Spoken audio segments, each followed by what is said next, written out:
In the commodities arena, do you guys really know how the futures markets even started in the first place?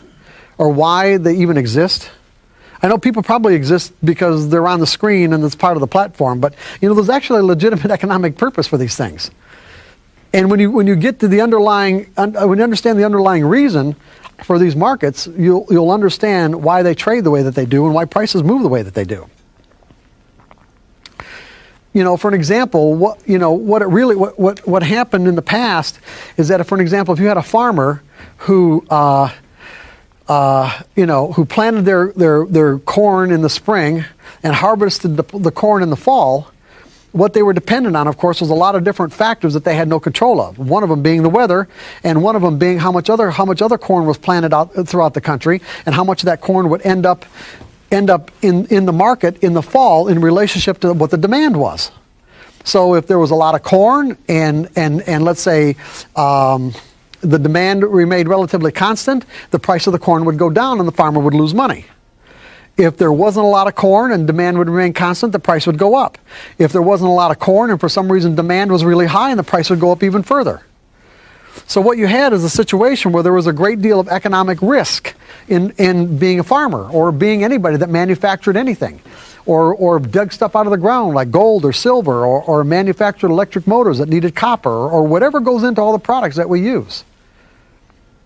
So what evolved was a situation where the farmer and the manufacturer, let's say of bread that needed the flour, they would enter into what was called a forward agreement.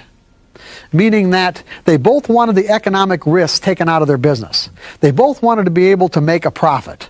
They both wanted, to be able to have some sense of certainty as to what prices might be at some point in the future. So for an example, if I'm a farmer and it costs me $4 a bushel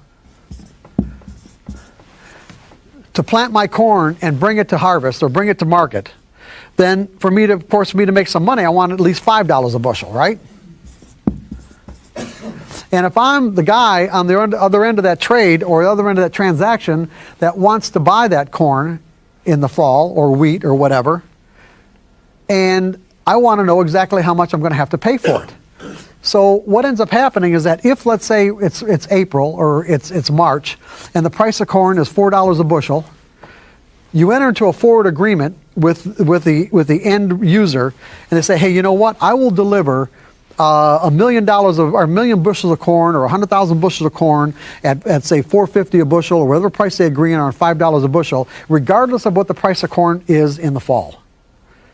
So if the price of corn in the fall happens to be $3 a bushel because there's so much demand, or because there's so much corn and very little demand, then the farmer actually still got his price at, let's say, at $5 a bushel, but the manufacturer ended up having to pay $2 a bushel more than what he would have if he had waited and just bought his corn on the open market in the fall.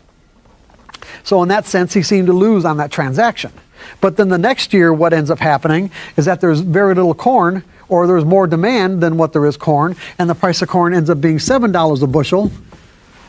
And the farmer would have made the $7 had he not entered into a forward agreement. But what ends up happening is he still made his $1 a bushel profit, and the end user ended up saving himself $2 a bushel.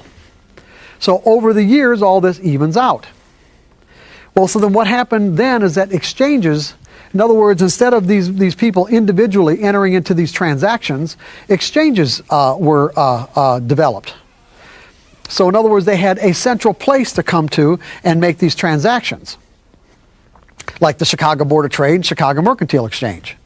Well, what ended up happening is that with the advent of exchanges, what you had is a situation where there were people that were willing to take the other sides of these trades that had nothing to do with the actual process of making bread or growing wheat or corn.